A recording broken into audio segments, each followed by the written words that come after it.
இங்க அகோரிகளோட தலைவனை நம்ம ஹீரோவை பார்த்து இருக்கிற சாபத்தினால இந்த ஆசிரமத்துக்கு எவ்வளவு பெரிய பிரச்சனை வந்தாலும் நாங்க பொறுத்துக்கிறதுக்கு ஒரே காரணம் கேதர் பாபாவனால தான். அவருக்கு ஒரு நல்ல சிஷியனா நீ இருந்திருக்கிற. என்னதான் மந்திரம் சொல்லி பூஜை நடத்தினாலும் அங்க எல்லாமே கெட்டதாவே நடக்குது, எந்த ஒரு நல்லதும் நடக்க மாட்டேங்குது. அதனாலதான் எல்லா அகோரிகளும் உன் மேல கோவத்துல இருக்கிறாங்க. இங்க இருக்கக்கூடிய எல்லாரோட நன்மைக்காகவும் அந்த ஆசிரமத்தை விட்டு வெளியில போய் ஆகணும்னு சொல்றாரு. அதுக்கு நம்ம ஹீரோவுக்கு சப்போர்ட் பண்ணக்கூடிய ஒரு அகோரியா வெளியில போனா எங்க போவான், அவனுக்கு நம்ம வழக்கப்படி ஒரு வாய்ப்பு கொடுத்தே ஆகணும்னு சொல்றாரு.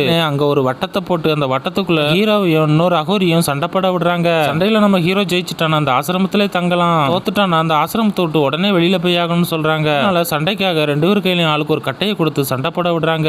நம்ம ஹீரோ அவனோட கட்டையை வச்சு ஆப்பனண்ட் கட்டையை உடைச்சு விட்டுடுறான். உடஞ்சதுமே ரெண்டு பேருமே வெறுங்கையில தான் சண்டை போடணும்னு சொல்றாங்க. நம்ம ஹீரோவுக்கு சப்போர்ட் பண்ணக்கூடிய அந்த அகோரியோ இந்த சண்டையை உடனே நிப்பாட்டுங்க, அவனை பத்தி தெரிஞ்சுமே இப்படி பண்ணக்கூடாது, இதெல்லாம் தப்புன்னு சொல்றாங்க.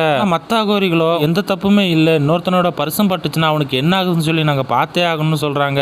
எல்லாருமே என்ன நடக்க போகுதுன்னு சொல்லி ஆர்வமா பாத்துக்கிட்டு இருக்காங்க. நம்ம ஹீரோவா அவனோட ரெண்டு கையுமே பின்னாடி மறைச்சு வச்சுக்கிட்டு இந்த ஆப்பனண்ட் கை படாத அளவுக்கு ஒதுங்கிக்கிறான். அந்த ஆப்பனண்ட் நம்ம ஹீரோவோட கையை தொட்டே ஆகணும்ன்றக்காக மறுபடியும் ட்ரை பண்றான். அதுல நம்ம ஹீரோவோட கை மேல அந்த ஆப்பனண்டோட விரல் படவும் ஹீரோ அப்படியே ஸ்டன் ஆகி போய் நிக்கிறான். 10 நிமிஷமே அவனோட உடம்புக்குள்ள இருந்து ஏதோ ஒண்ணு சுரக்குது, அவன் கை முடியெல்லாம் எழுந்து நிக்குது, கண்ணு ரெண்டும் மேல சொருக்குது, அப்படியே மயங்கி போறான். அப்படி மயங்கி விழுந்தவனோட உடம்பெல்லாம் அப்படியே ப்ளூ கலரா மாற ஆரம்பிக்குது. துடிச்சுக்கிட்டு இருக்க நம்ம ஹீரோவை பாக்குற அந்த ஆப்பனண்டோ எதுவுமே கண்டுக்காம அவனோட காலை பிடிச்சி இழுத்துட்டு வந்து அந்த கோட்டுக்கு வெளியில போட்டுடுறான். அதனால அந்த போட்டியில நம்ம ஹீரோ தோத்துடுறான். இவங்க ஏன் இப்படி பண்றாங்கன்னு நம்ம ஹீரோவுக்கு இன்னொருத்தரோட பரிசம் பட்டுச்சுன்னா அவனோட உடம்பெல்லாம் விஷம் ஏறின மாதிரி ப்ளூ கலரா மாற ஆரம்பிக்குது. அந்த ஈசனோட சாபம் நினைக்கிற அந்த அகோரிகளோ இவனை எப்படியாவது அந்த ஆசிரமத்தை விட்டு வெளியே அனுப்பணும்னு நினைக்கிறாங்க. இதுக்காகத்தான் இப்படி எல்லாம் பண்ணியிருப்பாங்க.